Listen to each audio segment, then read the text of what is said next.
This video is about the risks of fighting in prison. Can you get a fair fight? Is it ever truly fair? Watch this video before you ever swing on anybody. Think about it. The new Matt Clark. I need the fees, don't forget the money, man.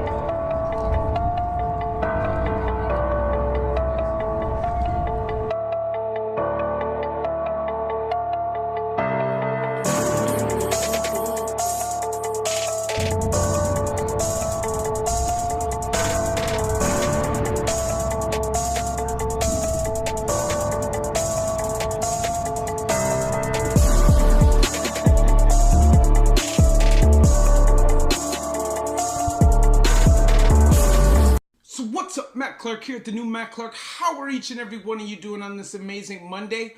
I'm doing good, work's good, family's good, girl's amazing, weather's not good, it's cold and snowy, but whatever, we're gonna get through it. I wanna say thank you to each one of my 1,155 subs. You guys mean the world to me. The movement is growing, the movement is real. If you could please hit that like button. Please hit that subscribe button and that bell notification so you get those videos when they're new. If you could share with somebody, that really helps the movement. And there is a PayPal option if you would like to help support the channel. The link will be in the description. So, this video is something that I really felt was important. And what is one of the first things you're always told when you go to prison? Make sure you stand up for yourself. Now, it's a rule that you pretty much have to follow.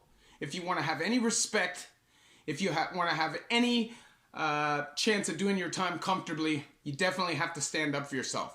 But this video is all about how you can do that safely. Because just because you think you're going to get a fair one doesn't mean you will. And just because you go into that situation thinking that's what's happening doesn't mean that's how it's going to end. So think before you decide to get into a physical confrontation. So I'm going to tell you a story, okay? This goes back to the first time I was in Joyceville, 2006, 2007, 2008. I remember there was a beef going on, and it was a beef between two dogs. And these guys decided that they were going to go square off, one-on-one, right? So what happened? These two guys go in the committee office, bang, bang, smash, boom, bang, bang, bang. They're fighting. And to everybody, it looks just like a fight, right? Nobody's screaming out in pain, nothing, just swinging on each other, and that's what's going on. That's what it looks like, a regular fight, right? Now, the one dude, this dread dude, got banged out, right? He got sent out. But the dude who won the fight didn't realize until after the fight that he had multiple big stab wounds in his body. The adrenaline of the fight masked the pain of the stabbings. The man had a huge ice pick screwdriver sharpened into a point, and he just lit dude up while they were fighting and made it look like punches. That's what happened, bro. And this guy literally had to go out on a stretcher. It was horrible. The guy was supposed to get the fair one, and he didn't get it. You know what I'm saying? And this is regular in prison. Not only that, there's situations where you may think you're going to the back to scrap somebody one-on-one, and there's no way that you're going to win this situation because it's already been planned out. They've already decided that it's going to be a one-on-one as long as the dogs them win. And if you at any point start taking advantage of the situation and winning the fight, somebody could jump in. And then you're screwed. If you're at the back of a range, multiple guys, 2 or 3 is worse than multiple. But there's not much you can do to get away from that, except take a beating. So you have to be smart, and you have to think these things through before you do. You have to look around.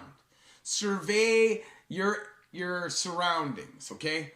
Because if you pay enough attention, if you have that eye, you will see stuff if it's going to go down. You'll see people acting funny. You'll see people acting shady. If people are going to come in and help jump in on you, you're going to see it. Make sure, try to at least make sure that somebody's got your back. Whether it's you make a relationship with your cellie and make a deal with him so you can say, look, man, you got my back, I got your back, whatever it is. You need at least one person that can pull you out of there if it's getting really bad. Your goal is to protect yourself. Your goal is to make it out of prison alive. So what I always did Anytime anybody's came to me and said, come to the back, I'm just swinging on them. Like, why are we going to the back for? The only time we're going to the back is if I'm calling you to the back. But if you're calling me to the back, and I know that the situation is going to be bad for me, I'm swinging on you. I'm not letting it get to that point. As soon as I feel tension, I'm swinging on you. I don't care about getting caught. I don't care about going to seg. I don't care about that. I'm not going to get dragged into the back and jumped by multiple people. It's not happening. So whatever, I'll just bang right there. I don't care. I've been doing time for a long time. You know what I'm saying? A long time. And sometimes you just got to get busy, man. Just got to get busy before it can get bad for you. But obviously, you want to live comfortably.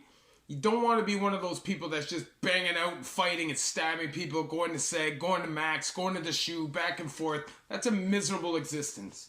And anybody who says it's not is lying to you, bro, or has serious problems. Like, it's one thing to defend yourself. It's one thing to deal with somebody who disrespects you.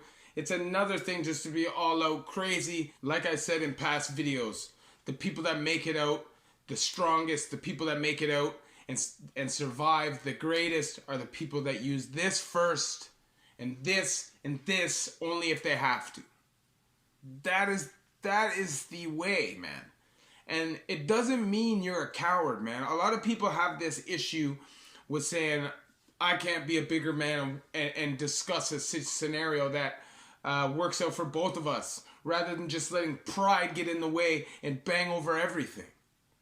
And there's a lot of men that have pride issues and ego issues and won't let anything go. And you know you just have to get busy. But most reasonable human beings would rather discuss it. So don't put on a show. Don't act like you're hard. At the end of the day, does it really matter what other people think about you? You know what I'm saying? And I'm not talking if you're new. If you're new, obviously you know what you got to do. Right? You got to establish yourself. And once you're established. But I'm saying, as an established man, do you really have to run around moving like a madman all the time? What do you have to prove? That's my thing, right? Like, I was always somebody who didn't care what people thought, unless you thought that I was no good, which, you know, I've never had that reputation. But that was always something that I cared about maintaining, was my name. But I didn't care if people thought I was tough. I didn't care if people thought I was gangster. Because I knew that I was smart and my goal was to make it out alive. Bottom line. And if I could use my brain and live comfortably inside, which I did for 17 years, then so be it. That's great too. But believe me, you're not proving anything to anybody being a tough guy in jail. You can have it. You're not a winner. At the end of the day, the goal, the best outcome for anybody is to never go to prison at all. Winners don't go to jail, man. Winners stay out, get a job, support their family, save money, build themselves a future, buy some property in a house, and really take their life somewhere great. Living in and out of prisons with a reputation as a tough guy doesn't make you a winner. So if you like this video, could you please hit that like button? Please hit that subscribe button and that bell notification button. And if you could also share with somebody, it would really help the movement. There's also a PayPal option if you would like to help support and donate to the channel. The link will be in the description. I really appreciate each and every one of you watching my videos. I love each and every one of you at the New Matt Clark.